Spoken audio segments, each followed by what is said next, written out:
Hey guys, happy Sunday. First of all, I have to say, great job, Eagles. You guys rocked the Super Bowl.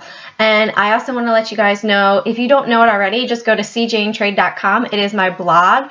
I did an awesome blog post on the SPY. I'm talking about it dropping and what I think is going to happen from here. I'm also going to cover it a bit more in the video. And also you can go directly buy a seat for the Modern Trader Summit. Sign up for my watch list as well as FMJ. And first of all, guys, don't forget, Wednesday is Valentine's Day. So make sure you take care of your special someone. And ladies, they are not mind readers. So definitely make sure you let them know what you would like, because it's better to get what you want. I know for me, I love to be pampered. And one of the things that I really like is actually this, the FabFitFun Box, which I'll put down below. It's a $200 value for $50. It's full-size products and it's great. A lot of times they'll have cups, candles, body lotion, makeup, face wash, a nice shawl. So it's just a lot of great things, so definitely check it out. I'm also back on Profitly as well. I was waiting until I got an account that had the ability to verify the trades. My Wells Fargo didn't, so I'm back on there uploading my trades. This week I actually posted my profits, which are roughly 3,100. So follow me there if you haven't already. And starting on Monday, I'm going to be shooting out my alerts with Trade Alike app. It's available on Android and Apple. And it's basically a no subscription service. You pay for what you want as far as alerts. There's some swing traders, option traders. I'll be intraday trader. They don't have many short people, so I'm going to try to post a lot of shorts options on there, short trades, and definitely check that out. And then we'll get into the watch list. Of course, guys, the watch list is all my opinion. So please make sure that you do your own due diligence. I'm not a licensed professional. So definitely check it out, trade with proper risk management, and make sure that you are prepared. So we'll get into it. So we have the SPY for the year. I'll turn it to Heiken Ashi candles, which will show you the trend. So all of January, we had that upward trend. It broke, and now it came down to a downward trend. We did have, I believe it was on Tuesday, where we had the green up day, Wednesday down, Thursday down, and then on Friday, it looks like it finally found a bit of support at 252, bounced off of that. I would look into it a little bit further, and I would say, okay, let's see, 257 would be that support that I'm really looking for it to hold before I would be more bullish overall. Other than that, this could just be a bounce during this downward trend. So still very cautious on longs, but interested to see what happens. It did have a big drop and then it rebounded on Friday. So we'll see what the market decides. It could very well be a reversal back into that upward trend overall for the SPY. First one on my watch list for the week is AOI. That's Friday. Let's get signed in there. So you guys know I like shortsqueeze.com because I like to look at it. They do have the short sale volume from Friday. So it was 61.79% short on Friday. Out of 815,000, there is 8.1 million in the float. So we look at it here. We've got a support of 1590, resistance of 17. Over here, our 52-week high is 1865. This software as well is tradingview.com if you don't already know it. So we'll step it back to a 1-year chart, which is daily. So you see it did have a big gap up, closed down at a support level back here from July of last year. So still watching for it to continue up with momentum. I like it because of the lower float and the higher short float volume from Friday. Next on the list, we have AKTS. So AKTS, downward trend, it bounced off of support, found new support level here, roughly around 575, bounced up, tested around 709, and then pulled back down and is an upward trend at the moment. Now I always go to my 15-minute to get the most up to date. So like the market, it did close up on the day. So I would look for it to have a support level of 605, resistance of 612, 615, and then on up to that 775. If we go ahead and we put in the information here, it did have 52.44% short float volume on Friday, 11 million in the float overall, a lower amount traded, but still twice the volume roughly at 211,000 shares traded. Next on the list, we have CTWS. CTWS, I did have to go to wallstreetjournal.com to find the float of 11.76 million. It did have 73.49% short float volume on Friday and a small amount of 138,000 shares traded. However, it could still squeeze depending on what the market wants to do. So we look back at it here. It was breaking out. You can see the 52-week high is 65. The day high was 57. I would look for support of 54.80 right here. Resistance to be broken of 57. We pull it back to a yearly chart. You'll see it did touch down here to new lows. And it is rebounding, in my opinion, at the moment, bouncing off of that 52-week low. It did tank like the market, and it could be going back up. We'll just let the market decide. But however, with that high short float volume, definitely on watch.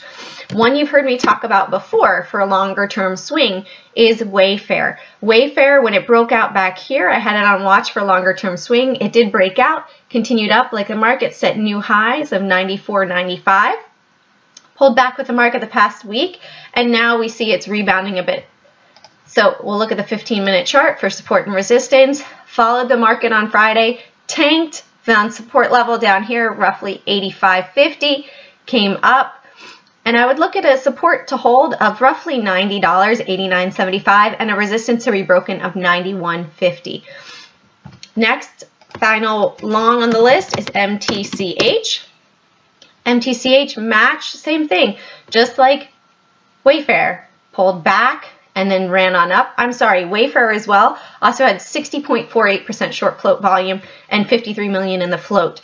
Match has 49.4 million in the float, and it was 65.99% short float volume on Friday. So I would look for, it does have a nice W shape to the candles here. I would look for support level of 35.18 and resistance of roughly 36. And then you can see the 52-week high is 36.84. So we'll pull it back on a yearly chart.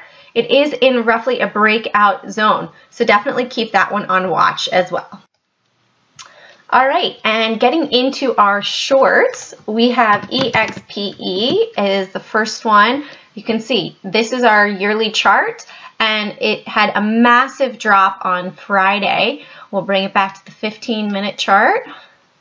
So we had a massive drop down, found a new low here at roughly $99, ran up to 108, pulled back to 98.52, bounced up and closed roughly, closed 104, and then after hours topped off at about 105. I would look for further continuation to the downside based on the fact that it was down based on earnings as well. So I would watch this one for support level of 164 to break, below that 98.52. And when we pull it back on a year chart, you can see that there is no resistance below. We go to 5 years, and then the next major support level I would say is right here at the bottom of this candle of 96.58. Then I would say 91.91 on down to 88.40. So those are the levels I would watch if it were to break support level first of 100.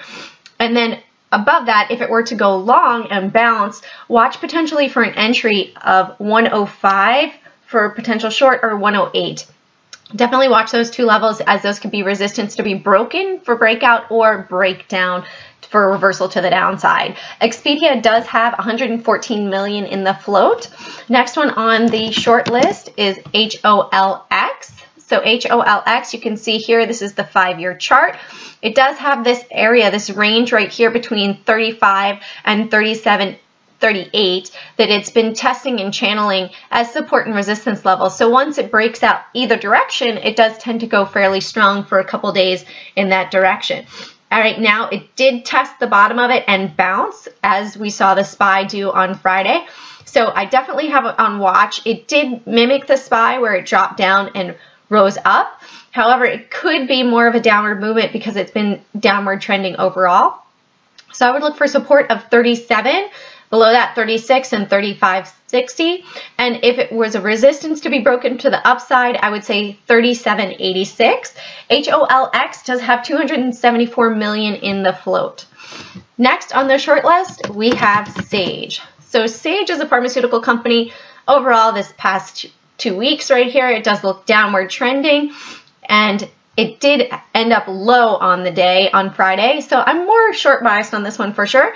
And it has a support, I would say 151.13, below that 148.50, the low of the day. For the resistance to be broken, 155.34, and then up to 157.20. When we pull it back on a yearly chart, you see it did have a massive gap up here on December 7th. It gapped up, or December 7th. So we have this massive range if 148 is broken down to 100 or 101. So we've got $47 to the downside. Many times you'll see that when a stock is off 20% off of the high, which Sage is, it would be roughly 157 would be the 80% mark. So if you look at it that way, it's already below that. Many times mutual funds and big trading houses in their mutual funds and retirement accounts, once it drops off 20%, you see massive selling, which is what I attribute this to on Friday, that those major funds are not holding it. They're going to wait until a support level is found before they buy back into it. So in my opinion, I am definitely more short biased on this than I am long biased. Next one is HCM. Also, Sage does have 36.13 million in the float. HCM, you can see this nice support resistance flip. So here it was resistance, resistance, broke it, came back, resisted again, broke out, and then it flipped to be support. So will it be support or will it flip back down to resistance over here? I would say a nice resistance would be 31.33 to be broken for confirmed reversal to the upside. And if 30.38 is broken of support, I would look down further to support levels right here of 29.50 and then on down to 27.50. HCM does have 38.7 million in the float. And the final one on my short list, please be cautious with if you do get into it.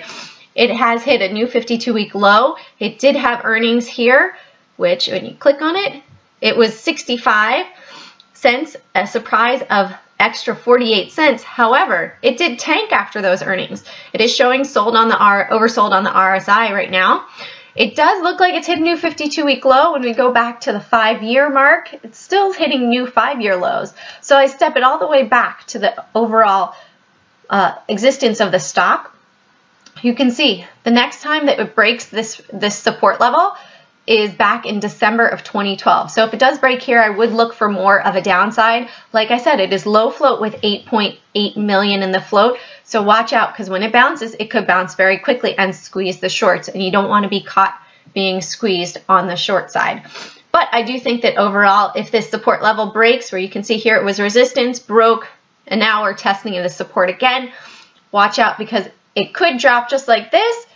This one dropped all the way down to 10.02 and then came right back up to 20. So it could have a massive drop down another $10 from here. The market will decide. However, definitely do put it on watch. Again, have a great trading week. Carpe Profit, seize those profits one at a time. If you do like my videos, please make sure to subscribe. If you ever have any questions or anything you'd like to see me review, go ahead and put it in the comments below or email me at carpeprofit@gmail.com. I love to help you guys. That's the reason why I do all this. Have a great week ahead.